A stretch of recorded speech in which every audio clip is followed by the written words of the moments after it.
Tuesday. Riley's dead. The reason is simple. He was waiting for a bus when a drunk driver's truck ran into him and ran him over. Riley's face could not be seen. His relatives said his head was crushed in an accident. I didn't cry. Still couldn't believe Riley was dead. I thought Riley would rise from his coffin, laughing and saying, "Zooey mama." But when I saw Riley's cremated remains, I broke down into tears. I can't ever see his face anymore.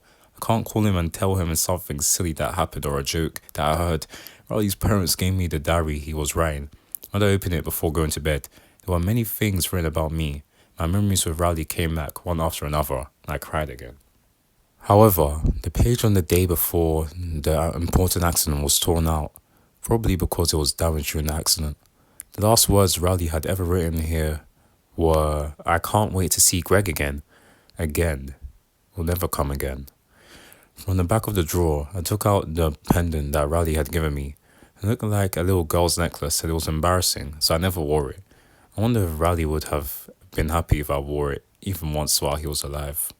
Looking at a watch, I saw that it was 12 a.m. I was reading Riley's diary out of curiosity, and I decided to sleep with the pendant on. Greg? I woke and heard what I thought was Riley's voice. It must have been some time around 2 a.m. I must have been dreaming. I was about to go back to sleep when I heard a knock outside the window. I didn't think it was a knock, but rather the tree that's been growing near my window. A branch or an insect must have hit the window. I sleep on the second floor anyways. I have school tomorrow, so I'm just gonna go back to bed. Greg! I heard it clearly. I can never make this mistake. Whether I'm dreaming or hallucinating, I wanted to see Riley one last time. Opened the curtains and windows. Riley was there. I could see him clearly, but I could only see half of his face. I hurriedly closed the windows and curtains, covered myself with a blanket and hid. Has Riley come after me? I wonder if he's angry because I was such a lousy friend. Maybe Riley's mad that I finally wore the pendant for the first time after he died. Anyway, I must have been going crazy too. If I was seeing Riley again, and hear knocks on the window, I'm sorry. I'm sorry, Riley. Sorry. I'm sorry. Wednesday.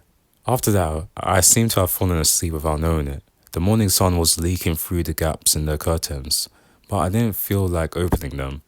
As I got out of bed, one of Riley's journals on the floor fell out.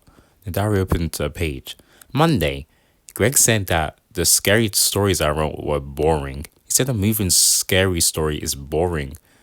But I think if someone important to me came to say goodbye to me before going to heaven, I'd be scared, but I'd be very happy. I'd want to do that after I die. Oh my goodness! I realized Riley wasn't angry. He just wanted to say goodbye to me. I hurriedly opened the curtains and windows, but Riley was nowhere to be seen. Why did I do such a thing? Even if he looked scary, he's still Riley. When I looked down in regret, I was surprised. Riley's pendant was on the edge of the window. I put it on and went to Riley's grave in my pajamas. At that time, I didn't care about my mom's voice or the eyes of the people around me. Riley, I'm sorry. I was afraid of you last night. I'm sorry until now. I never thought the day would come without you. You're my best friend forever.